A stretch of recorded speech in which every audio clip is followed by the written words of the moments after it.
أعوذ بالله من شرور أنفسنا ومن سيئات أعمالنا من يهده الله فلا مضل له ومن يضلل فلا هادي له أشهد أن لا إله إلا الله وحده لا شريك له وأشهد أن محمدا عبده ورسوله وبعد. Ayuhal ikhwah, kira-kira 100 tahun belakang ini itu baru muncul yang namanya pergerakan, perkumpulan Islam Anu, persaudaraan Islam Anu. Itu baru muncul kira-kira 100 tahun lebih terakhir ini. Ada Ikhwanul Muslimin, ada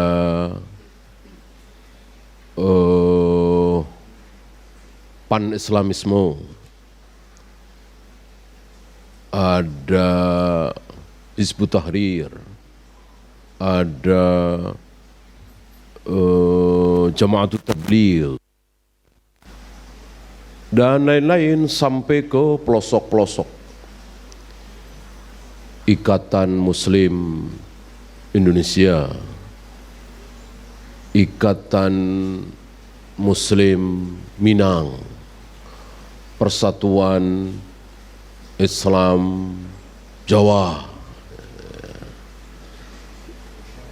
Antum pernah dengar di zaman Imam Syafi'i misalnya, Imam Syafi'i mendirikan Persatuan Islam Ahlus Sunnah. Beliau pendirinya, beliau sesepuhnya. Begitu pula Imam Bukhari mendirikan, Imam Muslim mendirikan.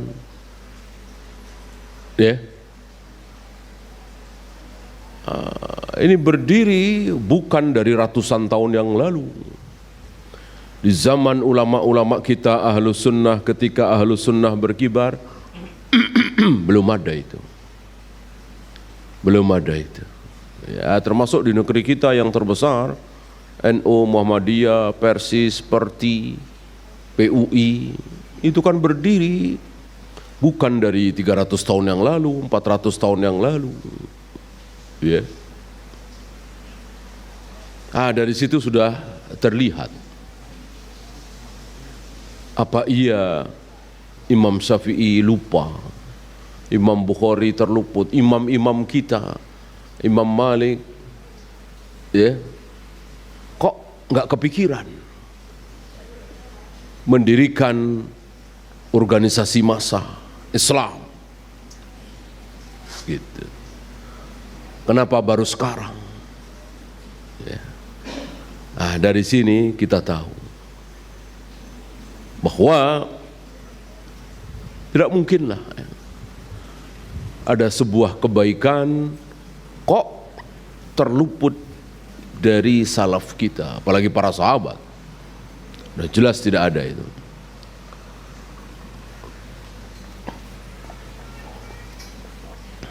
Kenapa? Karena Islam, kaum muslimin terpecah menjadi negara-negara Islam itu sudah cukup. Sudah cukup.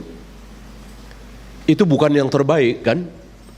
Yang terbaik kan seluruh kaum muslimin di muka bumi dipimpin oleh satu orang. Waktu itu siapa? Kaum muslimin seluruh dunia. Tidak terkecuali seluruh dunia dipimpin oleh satu orang. Siapa waktu itu? Siapa? Pernah terjadi. Seluruh kaum muslimin sedunia dipimpin oleh satu orang. Jadi nggak ada negara Islam Mesir, negara Yordan, negara Saudi, negara Yaman, nggak ada. Yang ada ya kekhalifahan Islam. Dipimpin oleh siapa waktu itu?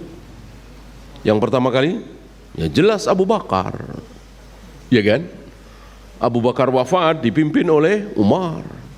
Umar wafat dipimpin oleh Utsman. Utsman wafat dipimpin oleh Ali, Muawiyah, terus sampai Umar bin Abdul Aziz. Sampai pecah menjadi dua. Satu di barat, satu di timur. Pecah jadi dua. Itu pun sudah kurang baik ya. Akhirnya pecahlah. Ada Mesir, ada Yordan, ada Lebanon, ada Palestina, ada Saudi, ada Irak, Iran, Qatar, Indonesia, Malaysia. Pecah-pecah. Ya nggak apa-apa, masing-masing negara. Itu udah cukup. Jangan dipecah-pecah lagi. Kaum muslimin Indonesia udah cukup. Ini dipecah lagi. Kaum muslimin Indonesia yang Banten, yang Minang, ya. Ikatan kaum muslimin ranah Minang, ya. Kan jadi pecah-pecah lagi. Ya. Nanti ada lagi Aceh, nanti ada lagi Jawa. Indonesia sudah cukup. Gitu. Kalau bikin ormas seperti itu nanti pecah. Makanya partai itu kan bikin pecah, ya kan? Coba kalau warga Indonesia udah, ini dipecah-pecah. Ada yang hijau, ada yang kuning, ada yang merah, ada yang putih, kan bikin pecah-pecah itu, ya kan? Coba kalau nggak ada partai kan nggak pecah. Pemilu itu bikin apa? Pemilu itu biasanya bikin apa? Apalagi 5 tahun yang lalu. Bikin apa? Bikin berantem kan? Jangankan teman sama teman, tetangga sama tetangga, ada yang suami sama istri berantem, ya. Beda pilihan, masing-masing ngotot, berantem. Saya dengar ada yang cerai itu. Innalillahi wa inna ilaihi raji'un. Nah, itu gara-gara demokrasi seperti itu, bikin pecah. Nah, coba kalau nggak usah ada partai, udah. Lo milih presiden gimana? Ya udah musyawarah berapa orang? Umar aja nunjuk cuman berapa? 6 orang kan? Udah tunjuk, ya. Profesor Dr. Anu, tokoh ini, ulama anu, ayo ngumpul. Bagusnya yang jadi presiden siapa? Wah, debat situ tertutup, jangan terbuka. Nah, akhirnya disepakati. Ya kalau berantem cuman 15 orang, 20 orang, gebrak meja, adu hujah, kan lebih kecil resikonya. Kemudian kan orang pinter-pinter kan, profesor, doktor, ulama, dan seterusnya. Nah ini tukang beca, tukang cendol, beda pilihan, ngobrol di situ, ya bisa lempar-lemparan cendol itu, ya. Ya karena emosi yang dimajukan. Beda dengan orang yang berpendidikan, pintar. Ini tidak. Orang nggak tahu apa-apa, disuruh milih presiden, disuruh milih gubernur, disuruh milih wali kota. Inna lillahi wa inna ilaihi raji'un. Idza usnidatil amru ila ghairi ahliha fantadhiris sa'ah. Kalau sesuatu diserahkan kepada yang bukan ahlinya, tunggulah saat kehancurannya. Ya bukan ahlinya lah. Tukang Gojek, tukang ini, tukang bukan ahlinya, bukan urusan dia. Ini diserahkan. Mau milih presiden yang mana, mau milih gubernur yang mana, tunggulah kehancurannya. Maka di beberapa daerah hancur kan. Yang jadi siapa? Yang jadi gubernur siapa? Preman. Gitu. Karena kuat duitnya, kuat dukungannya, yang ulama kalah, ya hancur.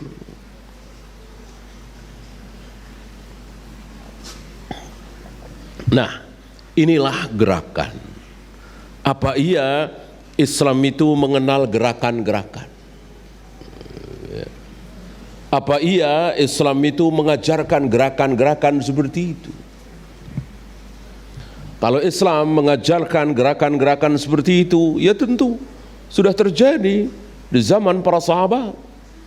Kemudian diteruskan oleh para tabi'in, atba'ut tabi'in. Karena yang nomor satu pengamal Islam nomor satu siapa? Setelah Rasulullah, para sahabat. Kalau betul Islam mengajarkan gerakan, tentu para sahabat yang pertama kali mengadakan gerakan ini, gerakan itu, gerakan ini, gerakan itu. Tidak ada. Para sahabat cukup satu yang mereka lakukan. Apa? Taat kepada Allah, menjalankan syariat. Cukup. Itu lebih dari gerakan. Tidak perlu gerakan-gerakan secara khusus. Kita harus bikin gerakan nih. Gerakan anti apa misalnya? Gerakan anti kristenisasi misalnya. Sekarang kan lagi marak nih Kristenisasi. Kita bikin gerakan. Perlukah? Tidak perlu. Kalau kita amalkan Islam dengan baik dan benar, tidak perlu gerakan-gerakan seperti itu. Asal diamalkan oleh mayoritas kaum muslimin. Ya. Gerakan anti pendirian gereja misalnya, perlukah? Tidak. Ya. Ketika kaum muslimin, mayoritas kaum muslimin taat kepada Allah, tukang, kenek, kuli bangunan taat kepada Allah, dia disuruh ngaduk semen untuk pembangunan gereja, kira-kira mau nggak ini si tukang ini, si kuli bangunan ini, mau nggak? Kalau dia taat kepada Allah, disuruh ngaduk semen buat gereja, pembangunan gereja, kira-kira mau nggak ini si kuli ini? Kalau dia taat kepada Allah, ya tentu tidak mau, dosa kan? Ya jangankan untuk sebuah gereja, ya. Bapak mau minum khamr, saya belikan, dosa nggak? Dosa nggak? Kalau bapak mau minum khamr, saya belikan, gitu. Dosa? Dosa. Itu membantu orang minum khamr, apalagi gereja. Gereja dengan khamr besar mana dosanya? Gereja. Orang minum khamr kafir apa? Tidak. Tidak. Ada harapan masuk surga? Ada. Ada harapan ampun? Ada. Walaupun tidak bertaubat. Tapi gereja menyembah Tuhan selain Allah, syirik, kufur. Mungkinkah bisa masuk surga? Tidak mungkin. Kekal di neraka selama-lamanya. Kita bantu dengan ngaduk semen untuk pembangunan gereja. Dosa besar. Gitu ya. Maka nggak usah pakai gerakan, coba. Ada pendeta, pastor mau bikin gereja, gimana caranya? Cari kuli bangunan kemana? Kalau kaum muslimin faham sunnah ya, kaum muslimin taat kepada Allah ya. Jadi yang penting faham sunnah, taat kepada Allah. Itu bisa-bisa pendeta, pastor ngaduk semen sendiri, pasang batu bata sendiri, ya iya nggak ada yang mau. Takut dosa semua. Nah itu kira-kira contoh sederhana. Betapa dengan taat kepada Allah itu lebih dari sekedar gerakan. Luar biasa. Ya. Maka tidak perlu lagi bikin gerakan ini, gerakan itu. Yang penting taat kepada Allah.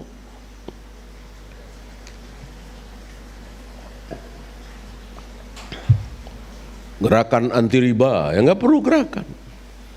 Ketika kita semua sadar dan faham, lalu meninggalkan riba, sudah. Mereka gigit jari. Ya.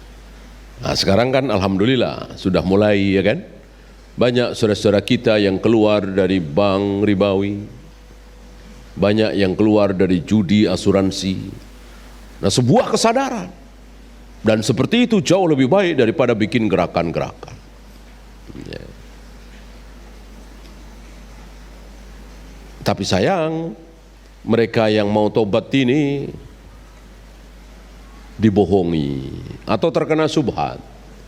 Ayo keluar dari bank konvensional, bank ribawi, masuk ini bank kami, bank syariah.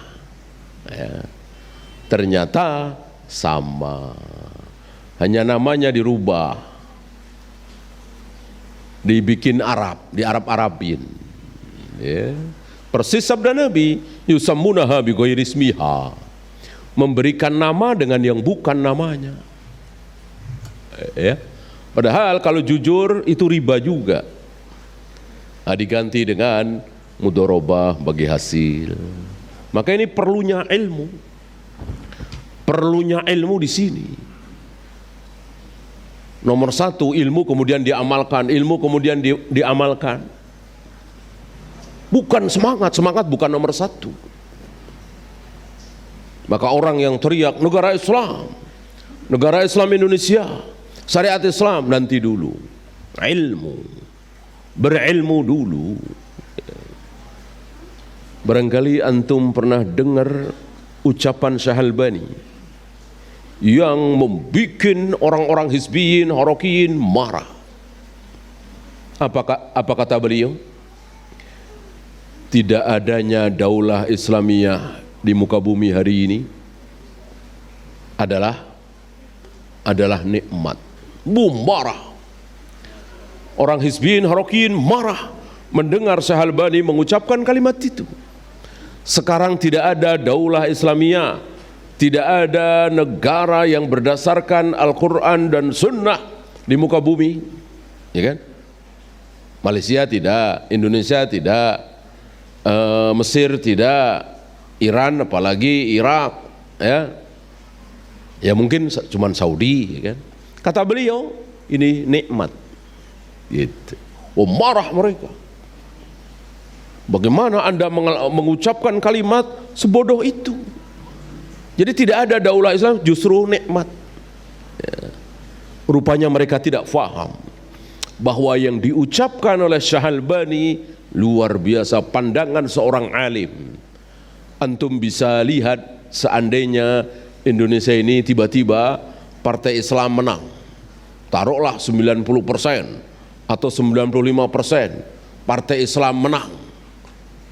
Seandainya ya, lalu karena menang, ya suka-suka mereka kan, berdirilah negara Islam Indonesia berdasarkan Al-Quran dan Sunnah. Antum tahu apa yang terjadi setelah itu? Perkiraan antum ya, seandainya Indonesia ini betul-betul menjadi negara Islam, setelah itu kira-kira ada aturan apa? Sementara masyarakatnya masih seperti ini, pemahaman masyarakatnya masih seperti ini, mayoritas masyarakatnya seperti ini. Apa yang terjadi? Tidak tertutup kemungkinan akan ada aturan Maulid Nabi wajib. Masjid yang tidak mengadakan Maulid Nabi segel. Bisa kan? Karena mereka beranggapan Maulid Nabi bagian dari ajaran Islam. Ini negara Islam. Gitu. Anak SD yang belum kelas 6 SD belum hafal sifat 20 nggak boleh lulus. Walaupun nilainya bagus. Gitu. Taruhlah walaupun ranking pertama, ranking kedua. Bisa seperti itu. Ya. 27 Rajab, Isra Mi'raj, 1 Muharram, dan seterusnya tanggal merah. Gitu. Padahal nggak ada hubungannya dengan Islam. Perayaan Isra Mi'raj, perayaan Maulid Nabi, perayaan Tahun Baru Islam, perayaan Nuzul Quran, ini nggak ada hubungannya dengan Islam. Itu bukan ajaran Islam. Rasul dan para sahabat nggak kenal perayaan Isra Mi'raj. Yang dikenal Isra Mi'rajnya sudah lewat. Terjadi pada diri Nabi alaihi salatu wassalam beberapa bulan sebelum beliau hijrah. Setahun berikutnya ada apa? Nggak ada apa-apanya. 2 tahun berikutnya ada apa? Nggak ada apa-apanya. 3 tahun setelah Isra Mi'raj ada apa? Nggak ada apa-apanya. Di kita diulang-ulang. Ada perayaan Isra Mi'raj, perayaan Maulid Nabi, perayaan Nuzulul Quran, perayaan Tahun Baru Islam. Ini semua bukan ajaran Islam. Ya bisa itu. Diliburkan mungkin 2 hari, 3 hari. Ya.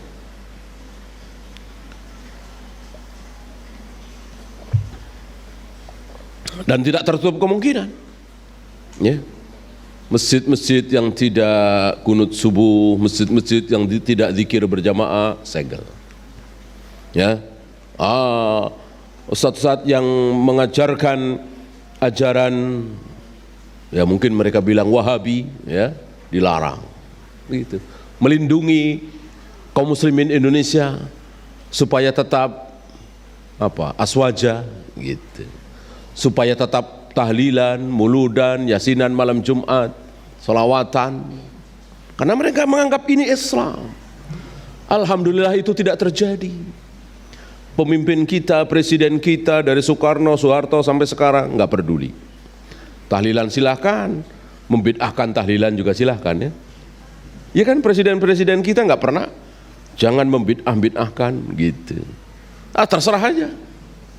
Itu luar biasa ucapan beliau. Karena masih atau belum dinyatakan sebagai negara Islam Indonesia. Berdasarkan Al-Quran dan Sunnah, Al-Quran dan Sunnah ya tentu mereka nggak mungkin menolak, ya. Tapi sunnahnya ya seperti itu. Sunnah versi mereka ya tahlilan, muludan, selawat naria, selawat al-fatih dan seterusnya. Nah ini luar biasa pandangan beliau. Betapa tidak adanya daulah Islamiyah di muka bumi ini nikmat. Kata beliau nikmat dan betul. Nomor satu ilmu, jelas ilmu.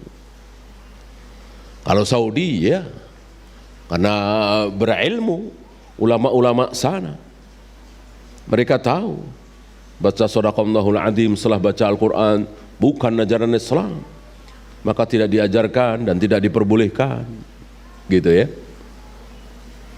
Membangun kuburan dilarang karena faham. Nah kalau negeri kita nggak faham, ya. Maka luar biasa ini. Harus betul-betul berdasarkan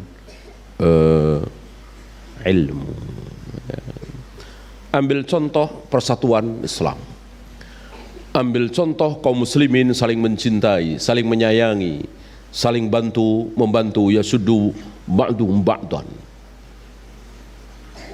Haruskah dengan gerakan? Apa cukup dengan taat kepada Allah?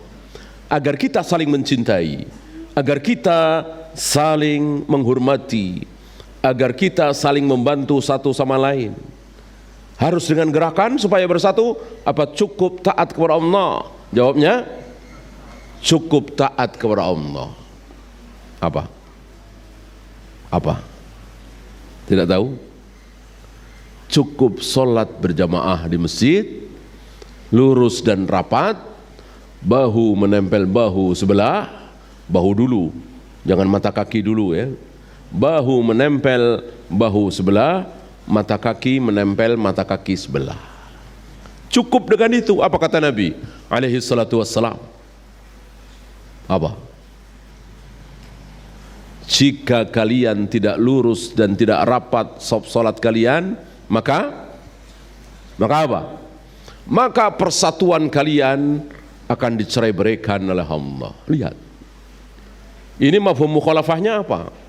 Kalau kalian ingin bersatu, tidak bercerai-berai, lurus dan rapatkan dulu saf salat kalian. Lihat. Ini rahasia wahyu yang banyak saudara-saudara kita nggak faham. Ya kalau pakai akal ra'yu apa hubungannya? Apa hubungannya persatuan Islam dengan lurus dan rapat? Hubungannya apa? Kan nggak ada hubungannya. Itu sabda Nabi alaihi salatu wassalam. Mosok kita ragu? Kita yakin seyakin-yakinnya. Ucapan beliau adalah ucapan Allah. Mosok Allah salah? Beliau salah ngomong, Allah salah. Allah maha benar, nggak mungkin salah. Maka kita yakin seyakin-yakinnya untuk membuat kaum muslimin bersatu. Cukup dengan tempelkan bahu, tempelkan kaki saat sholat berjamaah. Enggak mungkin kita ragu dengan sabda Nabi alaihi salatu wassalam. Ya. Apa itu pakai gerakan? Tidak kan? Cukup taat kepada Allah. Ya. Taat kepada Nabi alaihi salatu wassalam. Kalau punya apa-apa, atau mungkin pulang dari safar bawa oleh-oleh, tetangga kasih hadiah bagi. Ini sunnah Nabi, akan saling mencintai. Kalau kalian saling memberikan hadiah, kalian akan saling mencintai. Maka dalam Islam, memberikan sesuatu kepada orang lain itu bukan cuma zakat, bukan cuma sedekah, ya. Ada waris, ada hibah, ada wasiat, ada hadiah. Saya kira agama lain nggak mengenal ini. Agama lain cuma mengenal pokoknya memberikan kepada orang lain. Mungkin satu nama, derma kayak apa ya. Dalam Islam luar biasa, ada zakat, ada sedekah tatawwu. Zakat ini sedekah wajib. Ada infak, ada waris, ada wasiat. Kalau waris kan harus mati dulu, termasuk wasiat. Ada hadiah, ya. Miskin tidak, kelaparan tidak, bahkan lebih kaya dari kita, tapi kita kasih makanan kesukaan beliau, mungkin pakaian yang bagus, itu hadiah. Ini salah satu sunnah Nabi SAW, saling memberikan hadiah. Apa? Akan saling mencintai, menebarkan salam, kemudian salaman. Apakah ini gerakan? Tidak. Ini dalam rangka taat kepada Allah dan Rasulnya. Dengan taat kepada Allah dan Rasulnya, melakukan itu semua, saling mencintai, saling memuliakan. Nggak perlu pakai gerakan-gerakan, ya. Nggak perlu pakai siasah-siasah.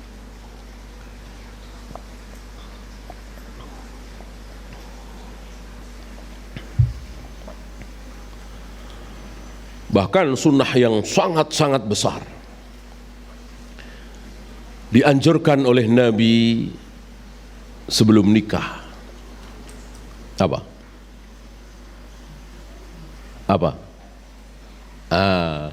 Mencari calon istri al-wadud al-walud, gitu.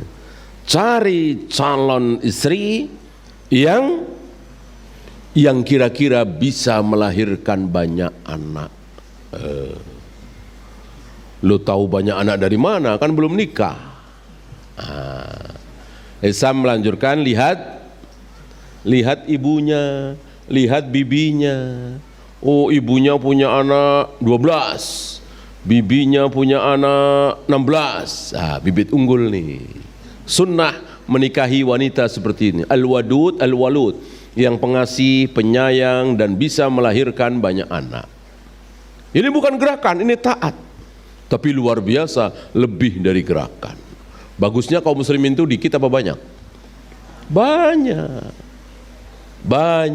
Bagusnya banyak, bukan sedikit, ya. Sekarang ini ada beberapa negara yang ketakutan. Ada beberapa negara yang ketakutan, termasuk Jepang. Takut habis warganya. Kenapa? Nggak pada mau nikah. Boro-boro punya anak, nggak pada mau nikah. Ada beberapa negara kafir yang negerinya begitu, karena orang nikah itu kan ada berantem, ya kan, suami istri cerai, ya kan, nggak bebas lagi.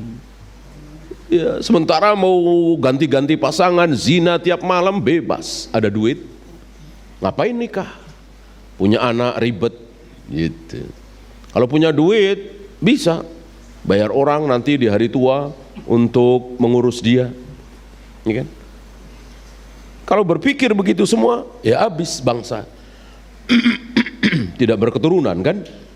Nah, sementara Islam dari awal menganjurkan, carilah istri-istri yang al-wadud al-walud, yang bisa melahirkan banyak anak.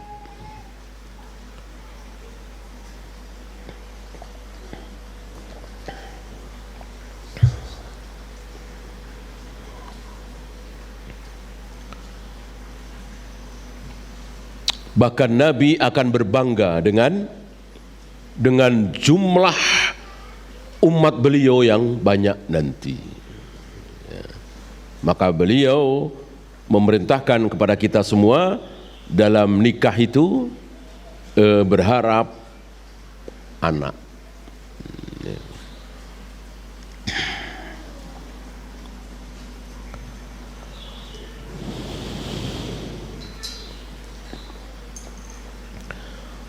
Termasuk sebuah kenyataan dalil yang tidak bisa kita pungkiri, yang selama ini kita lupa. Sebagian saudara-saudara kita lupa. Apa? Berusaha sekuat tenaga untuk mencari presiden, gubernur, wali kota, pemimpin yang baik. Padahal nggak usah berusaha sekuat tenaga. Padahal nggak usah repot, nggak usah pusing. Presiden kita pasti baik, gubernur kita pasti baik. Kalau kita semua baik, gitu. Maka nggak usah rapat sono, rapat sini, gerakan ini, gerakan itu. Kita semua jujur semua. Insya Allah presiden kita pasti jujur. Kita semua amanah semua, insya Allah presiden kita pasti amanah. Kita semua ahlus sunnah semua, insya Allah presiden kita ahlus sunnah. Dan begitu seterusnya. Karena rakyat itu, karena pemimpin itu, presiden itu, raja itu, khalifah itu cerminan dari rakyat.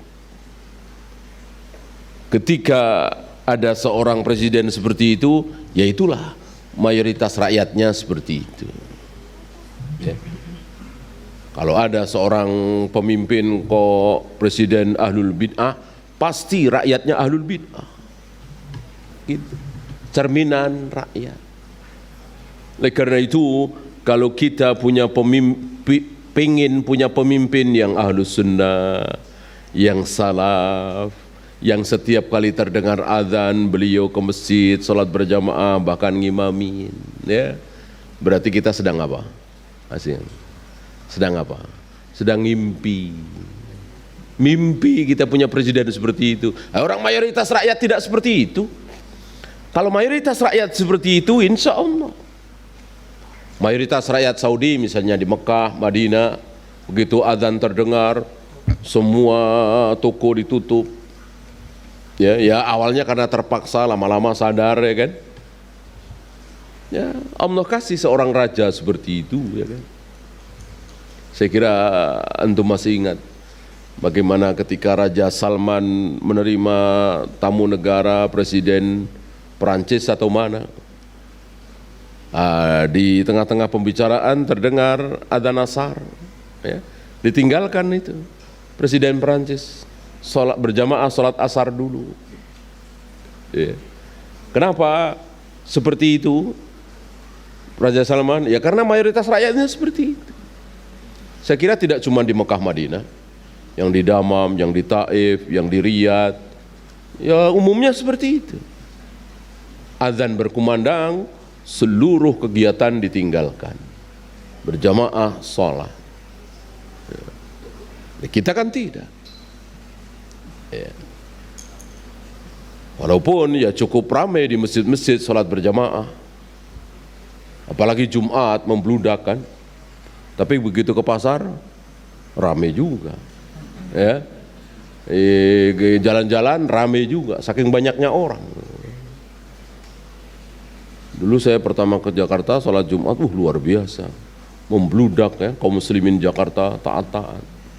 Nggak lama dari situ ke jalanan, ya rame juga, ya di mall rame juga, ya saking banyaknya orang. Kalau sana kan tidak, mall sepi ditutup, toko-toko ditutup, berjamaah sholat. Gitu. Dengan demikian nggak perlu sebetulnya gerakan-gerakan itu nggak perlu. Yang penting apa? Taat kepada Allah dan Rasulnya. Ketika semua kita taat kepada Allah dan Rasulnya, tidak perlu lagi gerakan-gerakan itu.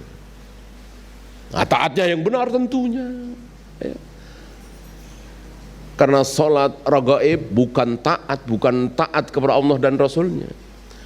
Sholat nisfu Sya'ban bukan taat kepada Allah dan Rasulnya.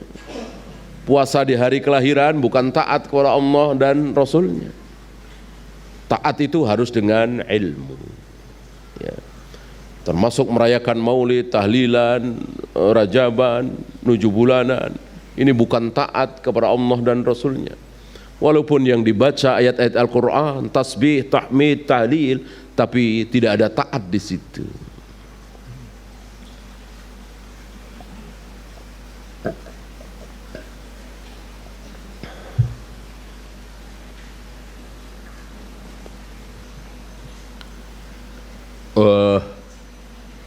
Kita baru saja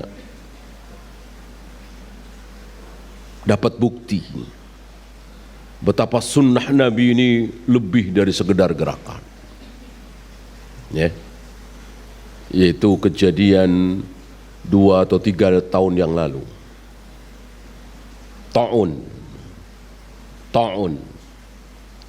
kata kita, pandemi COVID, ya. Kan luar biasa gerakan yang dilakukan oleh negara-negara Islam, kaum muslimin, luar biasa, ya. Ada yang bahkan menutup masjid, sholat renggang-renggang, sangat jauh dari sunnah. Padahal kalau kita tahu ilmunya, taat pada Nabi alaihi salatu wassalam, ketika terdengar di satu negeri terjangkit ta'un, di satu tempat terjangkit ta'un, maka sederhana, sangat sederhana. Apa? Masih ingat? Yang di dalam jangan keluar, yang di luar jangan masuk. Mudah sekali, kan? Sederhana sekali. Seandainya harus nutup masjid, tidak boleh ada keramaian, sholat harus renggang, seandainya itu benar, kira-kira Nabi sudah bersabda apa belum? Pastilah, kan sudah sedang menyebut masalah ta'un, ya kan? Seandainya itu benar, ya, karena ta'un sudah disebut oleh Nabi. Ta'un itu kan bukan nama penyakit, tapi nama wabah. Ta'un artinya wabah, artinya sakitnya ya bisa apapun, yang jelas menular, pasti menular dengan cepat. Maka yang di dalam jangan keluar, yang di luar jangan masuk. Sederhana, ya. Seandainya menutup masjid itu benar, sholat renggang-renggang itu benar, tentu sudah disabdakan oleh Nabi alaihi salatu wassalam. Kalau enggak, berarti Nabi kan kurang sempurna ngomongnya, ya kan? Kurang sempurna memberikan petunjuk. Kalau kurang sempurna, mustahil Allah diam saja. Bahkan cuman kurang utang saja, Allah nggak diam. Kan nanti masih ingat menjelang perang Uhud, ada seorang sahabat bertanya, ya Rasul, seandainya aku mati dalam peperangan ini, syahid, jaminan darimu apa ya Rasul?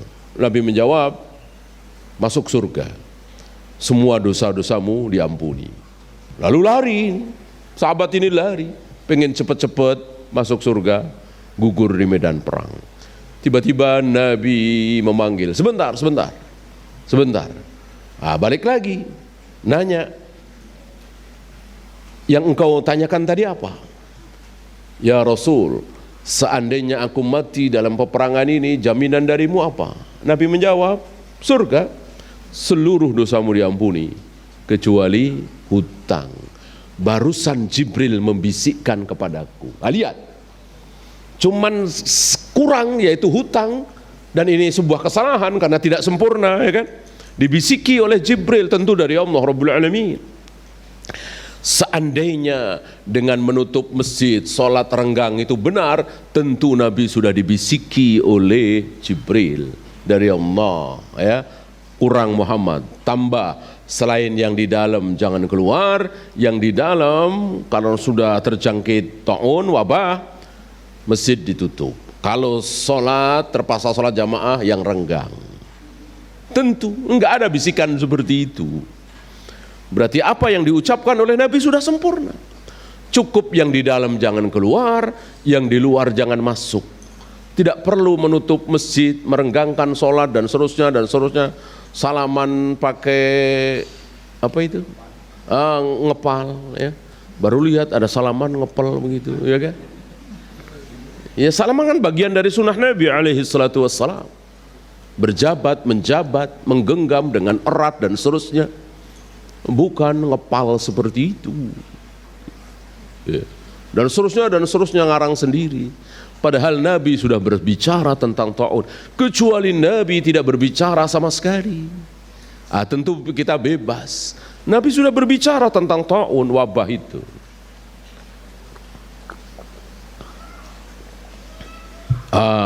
Ini malah segala masjid ditutup, salat renggang, yang di luar malah dikeluarin, yang di dalam malah dikeluarin. Yang awalnya kan di Wuhan waktu itu kan, yang warga Indonesia, ya kita bicara Indonesia dulu dah ya, dengan sombongnya itu dijemput-jemputin warga WNI yang ada di Wuhan. Mestinya di dalam dulu, jangan keluar, taat kepada Nabi alaihi salatu wassalam. Ya setelah reda seperti ini baru silakan dijemput. Dijemput. Dengan sombongnya seolah mengatakan, ya Rasul, kami punya cara sendiri. Ya, kami jemput, kami karantina di satu pulau, kami semprot-semprot, ya kan? Nanti setelah itu steril, betul-betul bebas, baru kami bawa pulang ke rumah masing-masing. Ini sombong, menyombongkan diri di hadapan dalil, menyombongkan diri di hadapan qala Allah wa qala Rasul. Nabi dengan tegas mengatakan yang di dalam jangan keluar, yang di luar jangan masuk. Dan itu dialami di zaman Umar. Sepeninggal Nabi, sepeninggal Abu Bakar, di zaman Umar betul terjangkit ta'un di Syam saat Umar dan pasukan kaum muslimin ada keperluan besar mau masuk ke Syam. Tiba-tiba terdengar berita di Syam sedang terjangkit ta'un, wabah penyakit. Setelah berembuk, alot, begini, begitu, akhirnya sampai satu kesimpulan, ini Abdurrahman bin Auf belum datang, belum membawakan hadis itu. Ya, Umar menetapkan pulang. Batalkan kita masuk ke Syam, karena di Syam sedang terjangkit ta'un. Abu Ubaidah bin Jarrah bertanya, menyangkal, ana firru min qadarillah? Apakah kita mau lari dari takdir Allah? Bukankah kita masuk ketularan atau tidak itu takdir dari Allah? Ngapain kita lari dari takdir Allah?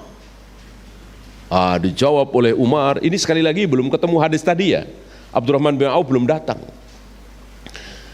Dijawab oleh Umar, na'am, nafirru min qadarillah ila qadarillah. Betul, betul kita lari dari takdir Allah menuju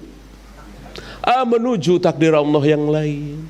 Kita masuk ke sana, ketularan, terjangkit ta'un, mati, takdir.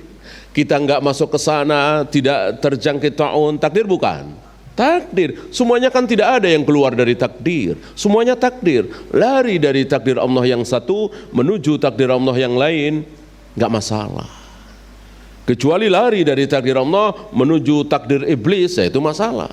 Kan iblis nggak punya takdir, semua takdir ciptaan Allah, ketentuan Allah, tulisan Allah, kehendak Allah. Itu ya. Tidak lama datang Abdurrahman bin Auf. Abdurrahman Auf yang tahu sabda Nabi itu, bahwa jika di satu daerah terjangkit ta'un, yang di dalam jangan keluar, yang di luar jangan masuk. Dan jika yang di dalam tidak keluar kok terjangkit lalu mati, maka matinya mati syahid. Ya.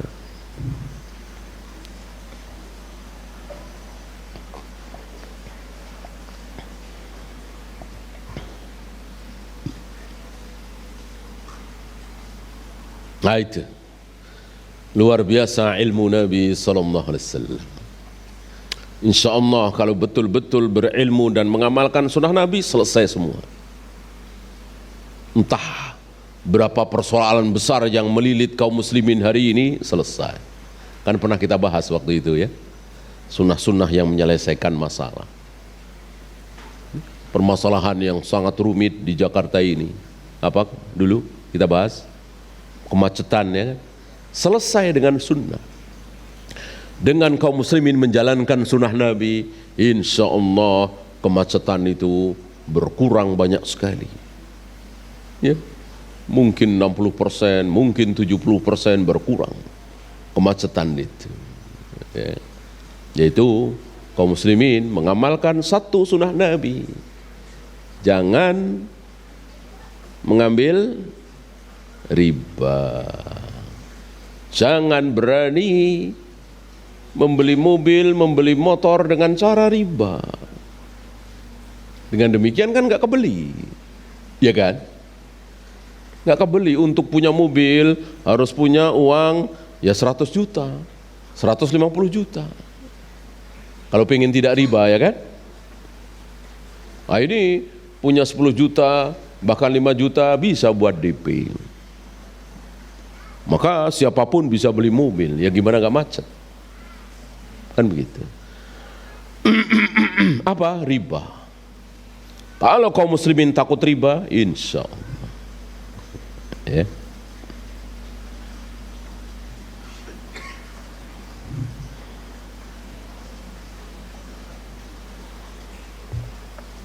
Antum pernah dengar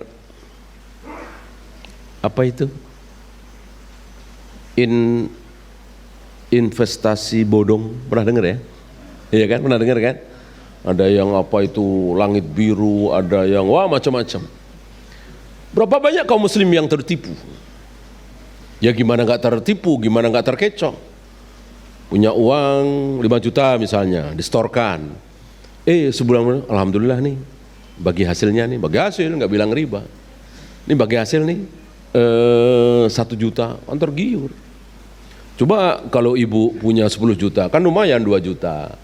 Coba kalau ibu punya 20 juta, kan jadi lumayan sekian. Siapa yang nggak tergiur? Oh, ada yang jual mobilnya, ada yang jual emasnya, bahkan ada yang jual rumahnya. Tertipu. Coba kalau ini faham sunnah, mengamalkan sunnah, nggak bakalan. Ya, setor 5 juta, nanti bagi hasilnya pasti sekian, riba nggak? Riba, bagi hasil tuh nggak tahu. Kan 5 juta itu diputar. Nah dalam sebulan 2 bulan untung berapa? Bagi hasil. Apa 50-50, apa 40-60, apa 70-30, tergantung kesepakatan. Ini tidak. Pokoknya kalau ibu serahkan 5 juta, nanti dalam sebulan untung 1 juta misalnya. Atau 500.000 misalnya. Ya jelas ini riba. Dipatok di awal seperti itu. Banyak yang tidak paham dan tidak mengamalkan satu sunnah ini, maka tergiur. Coba kalau paham semua, tentu gigit jari itu. Investasi bodong itu. Wah, kan tergiur. Ya kan? Sampai jual rumah, jual sawah, ngutang ini, ngutang itu. Pas lagi gede-gedenya menyetorkan, ya kan? 1 tahun atau setahun lebih dikit kabur, ya enak sekali mereka. Ini dia.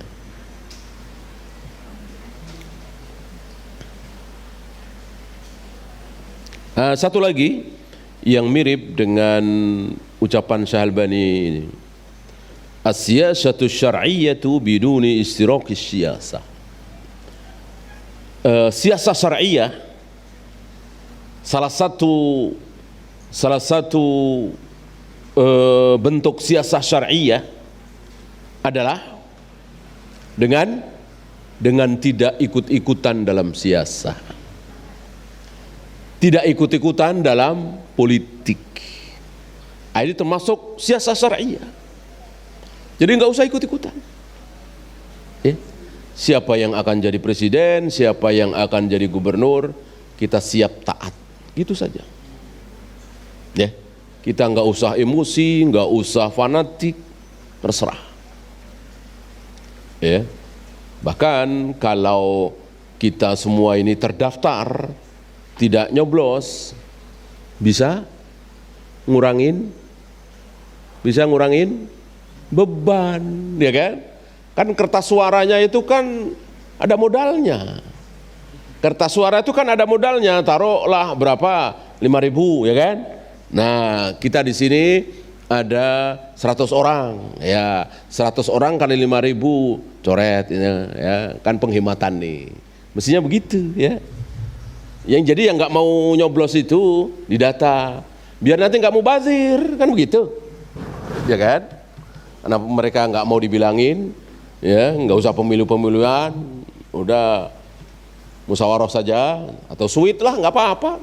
Presiden siapa nggak ngaruh, ya kan? Nanti yang akan jadi presiden siapa nggak ngaruh. Yang ngaruh itu siapa yang jadi rakyat. Itu baru ngaruh. Rakyatnya cerdas-cerdas, rakyatnya luar biasa etos kerjanya, rakyatnya taat-taat. Itu yang akan membuat negara ini maju. Presiden siapa? Ngaruhnya dikit. Ya, presiden itu tidak bisa merubah rakyat kan? Presiden hanya bisa merubah jalanan, ya, merubah peraturan. Adapun rakyat yang penuh dengan korupsi, kebohongan, menjadi rakyat yang amanah jujur, presiden nggak bisa merubah. Itu yang bisa merubah para dai, ya, para ulama yang menasehati umat, itu yang bisa merubah, bukan presiden. Presiden nggak pernah menasehati kan, ya sedikit sekali. Gitu. Nah, maka dengan banyaknya yang tidak mau nyoblos kan, itu mengurangi beban negara, gitu. Karena kertas suaranya jadi berkurang. Mestinya 100 juta, ya cuman 60 juta atau 50 juta pemilih misalnya. Karena banyak yang nggak mau ikut, kan meringankan beban negara, kan begitu. Ya. Salah satu, dan ini tidak usah takut-takut, ya. Ini tidak berterus terang, tidak ikut nyoblos, itu melanggar demokrasi apa tidak?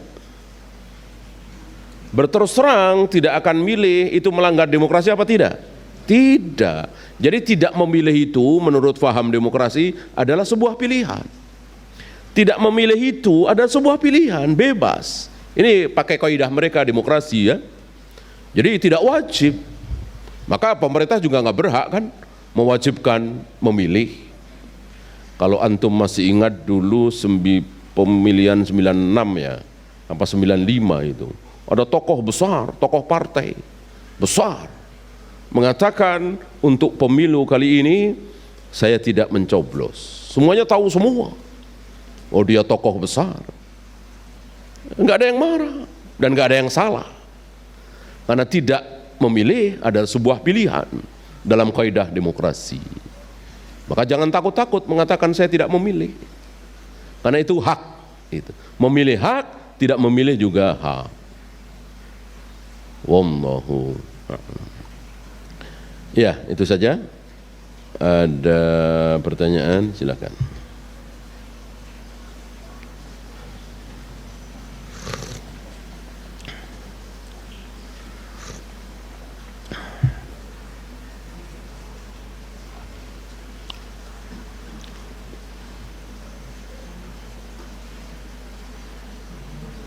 Apakah boleh berniat kurban di hari tasyrik yang dimana biasanya hewan kurban lebih murah?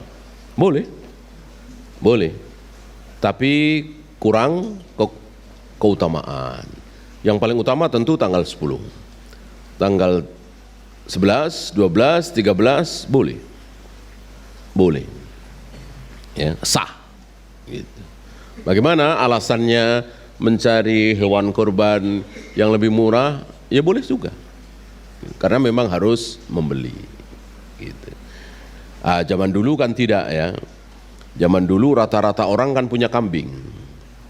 Zaman dulu rata-rata orang kan punya ternak, atau mungkin di kampung-kampung, ya. Ya kalau punya sendiri kan mau tanggal 10, mau tanggal 13 ya sama aja orang punya sendiri. Gitu ya. Kalau dia nggak jual misalnya.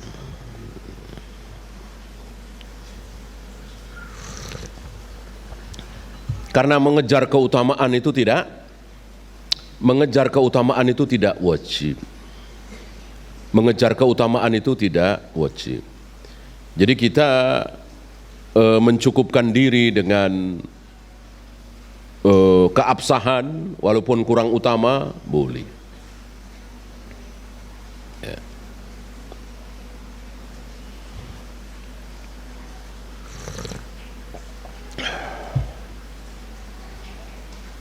Kecuali keutamaan yang meringankan. Apa misalnya begitu maghrib segera minum berbuka. Karena ini kan meringankan. Maka para imam mengatakan wajib.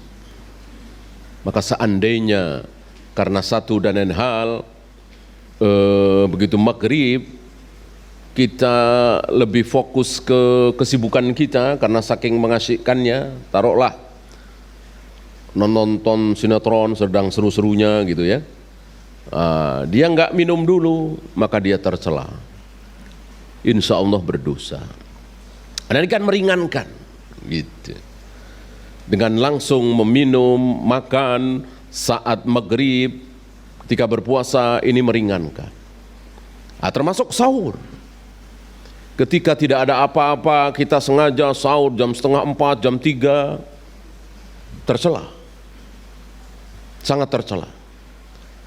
Karena sahur diakhirkan mendekati subuh, itu kan meringankan kita. Agar nanti jam 11 siang, duhur, masih ada kekuatan gitu. Nggak terlalu lapar-lapar amat misalnya. Ya. Maka sahur yang terbaik mendekati subuh. Mungkin 10 menit sebelum subuh, 1/4 jam sebelum subuh, baru makan, baru minum, itu lebih baik. Lebih utama dan harus kita kejar gitu. Harus kita lakukan. Karena kan lebih ringan. Kalau ini kan berat. Kalau tanggal 10, kita beli hewan kurban sebelum tanggal 10, ya bisa 7 juta, 8 juta. Dengan kambing yang sama kita beli di tanggal 12 atau 13 jauh lebih murah. Ya tapi kalau ada sisa, kalau yang dagang pada habis gimana, ya kan?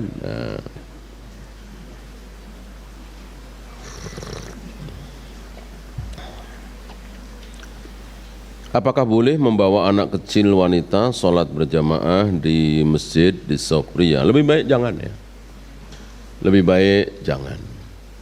Karena ya secara aturan ya menyelisihi. Kecuali sama ibunya, dia sama ibunya, jangan sama ayahnya. Gitu. Walaupun anak kecil. Atau kalau mau terpaksa ya di pinggir.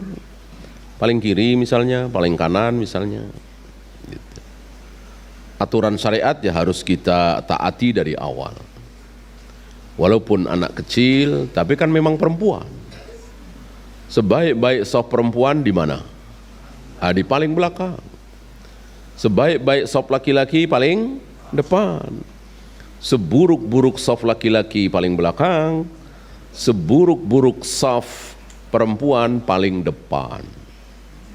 Oleh karena itu, ketika ibu masuk ke masjid untuk ikut sholat berjamaah, pertama kali ibu masuk masjid, cari shaf paling belakang.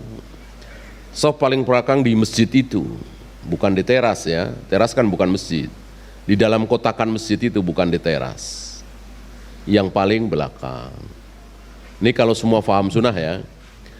Kemudian datang ibu kedua, sebelahnya. Ibu ketiga sebelahnya, keempat sebelahnya, udah penuh. Ibu berikutnya di depannya, udah penuh, depannya lagi. Begitu kira-kira. Ya.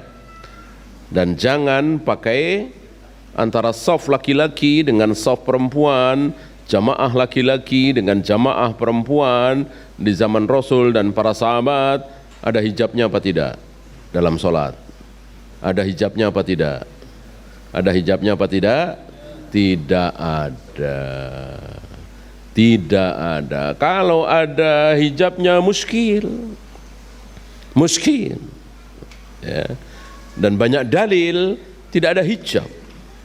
Ya. Salah satunya sabda Nabi alaihi salatu wassalam, kalian jamaah perempuan jangan mengangkat kepala dulu dari sujud sebelum jamaah laki-laki kira-kira sudah berdiri tegak gitu. Kenapa?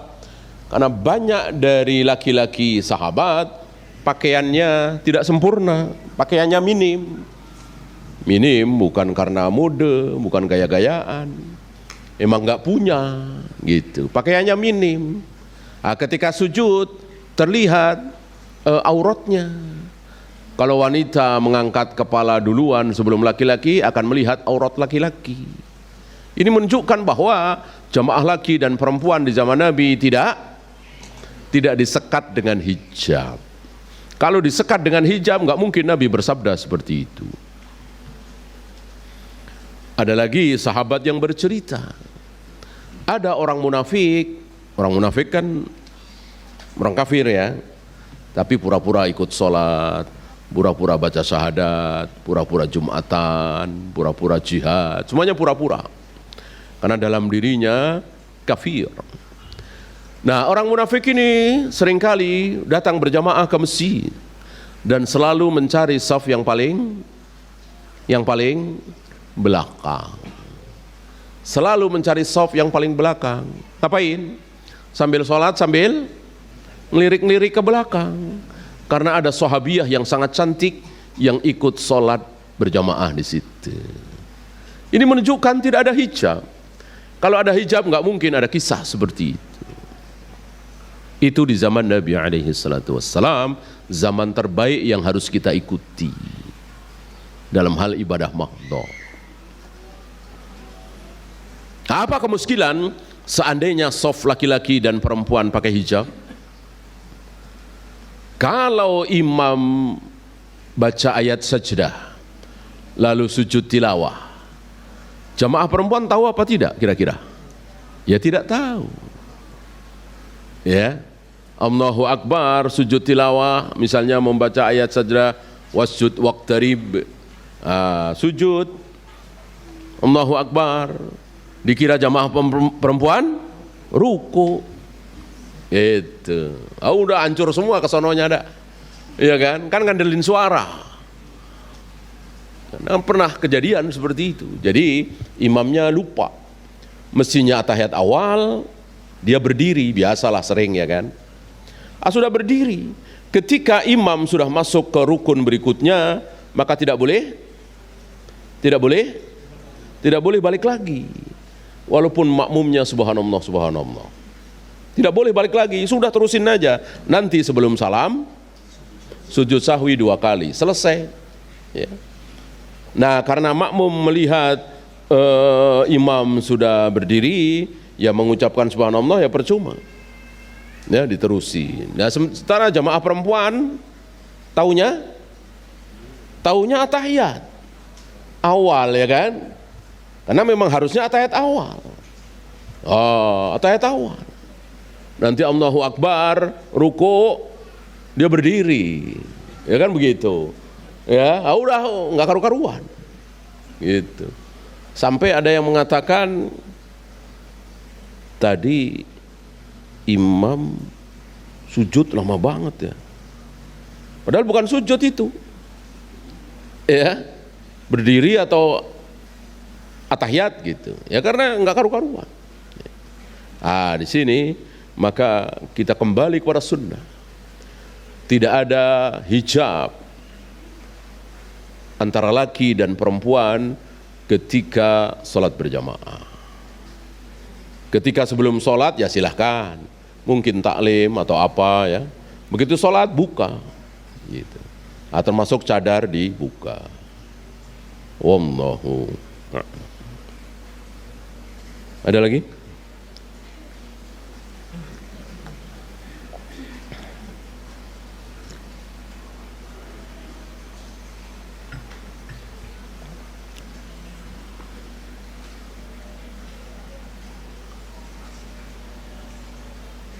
Bolehkah memilih pasangan wanita dari hartanya?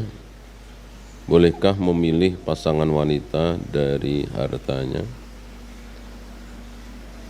Nabi menjamin kebahagiaan, ketentraman. Taribat yaminuk faktar bidzatiddin. Kalau memilih agamanya, maka ya boleh-boleh saja. Tapi kalau ingin bahagia, tenang, pilih agamanya.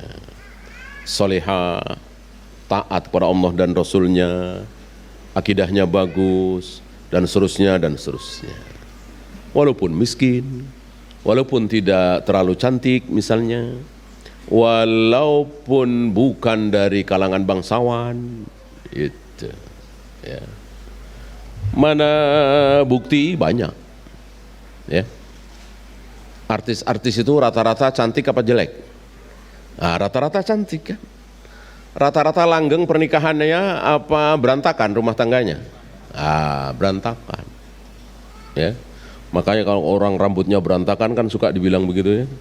Rambutnya kayak rumah tangga artis gitu. Kan karena sudah tahu di mana-mana namanya rumah tangga artis itu berantakan. Padahal cantik. Gitu. Cantik, ganteng. Ini bukti kebenaran sabda Nabi alaihi salatu wassalam. Kakek kita, nenek kita di kampung-kampung jelek, pada jelek-jelek ya. Tapi sampai kakek-kakek, sampai nenek-nenek, sampai mati ya. Ini menunjukkan bahwa agama, kesolehan, ketaatan, jauh dari maksiat, itu yang akan membawa kita kepada kebahagiaan. Gitu ya. Walaupun dalam pilihan pertama fisik dulu, cantik dulu nggak apa-apa. Artinya kalau antum ditawarin akhwat yang antum tanyakan pertama kali hafalan Al-Qur'annya, kesolehannya, apa cantiknya? Jawabnya cantiknya. Jangan hafal Al-Qur'annya dulu. Ya. Ada akhwat nih siap nikah, antum nikah. Oh ya. Hafalannya berapa? 25 juz gitu. Gimana? Pakai jilbab? Dari kelas 4 SD udah pakai jilbab. Sekarang pakai cadar malah. Gitu. Begitu ngelihat ya jelek. Dia nggak mau. Akhirnya ditinggalkan. Kan jadi nggak enak. Meninggalkan seorang akhwat yang soleha, yang pakai hijab dari kelas 4 SD, yang hafal 25 juz, ditinggalkan oleh dia, salah sendiri. Nanyanya itunya dulu, gitu. Maka nanya cantiknya dulu. Ya, ada akhwat nih siap nikah, ya nanya cantik nggak? Cantik, cantik ya. Putih, tinggi, mancung, cantik lah. Baru nanya. Pakai jilbab enggak? Boro-boro, pakai rok mini mulu. Udah tinggalkan, gitu maksudnya. Ya, bahas fisiknya dulu, gitu. Kalau fisiknya udah setuju, udah oke, baru membahas agamanya. Agamanya baik, teruskan. Agama tidak baik, jangan diteruskan. Kan enggak masalah. Meninggalkan wanita cantik yang siap dinikahi gara-gara akhlaknya buruk gitu. Atau boleh juga di apa istilahnya ya, ditanting gitu, tahu ya. Ya nggak apa-apa sih, belum pakai jilbab, belum, tapi nanti jadi istri saya, sebelum jadi istri saya sudah pakai hijab syar'i, mau diajak ngaji, mau ya nggak apa-apa, nggak masalah seperti itu.